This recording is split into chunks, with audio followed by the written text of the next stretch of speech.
There's a lot of people who believe that Noah's son Ham was the progenitor of all the sub-Saharan Africans, but this is a lie. Let's start out with the fact that King Tut, who is a descendant of Ham through Mizraim, is genetically more similar to modern British people than he is to the current inhabitants of Egypt. And when his mummy was recovered, he was wearing a necklace with the blue eye of Horus on it. Furthermore, we can look at the mummies of King Tut's great-grandparents, Yuya and Thuya, to see that they both had blonde hair, and their daughter, Queen T, she was a redhead. This must have been a very common trait among the Egyptians because the first pre-dynastic mummy ever found was nicknamed Ginger due to his red hair. And to prove that this was their real hair color and not just hair dye, experts analyzed the roots of Pharaoh Ramses II's hair and confirmed that he was naturally a redhead.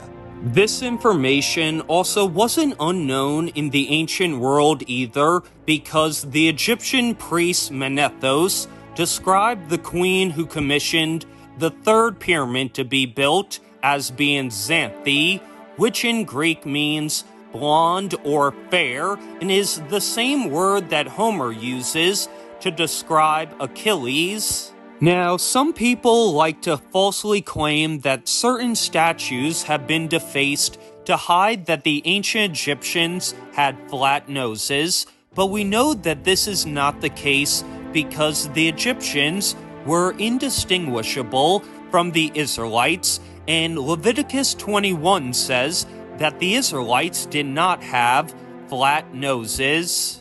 The Song of Solomon goes into greater detail, saying that the Israelites had lips that were red and thin like a thread of scarlet, hair that was straight like goat's hairs, skin that was the color of ivory, and noses that were narrow like a tower. Outside of the Bible, we know from Diodorus Siculus that Cadmus was an Israelite, and Hesiod describes Cadmus's grandson, Dionysus, as having golden hair. All these details perfectly describe the typical European phenotype, and the ancient Egyptians must have looked the same.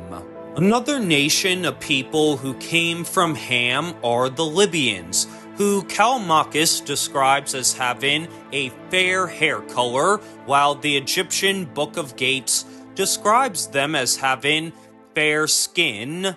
Herodotus mentions how the Libyans would curse at the sun for burning them, which is what we'd expect from a fair-skinned population that sunburns easily.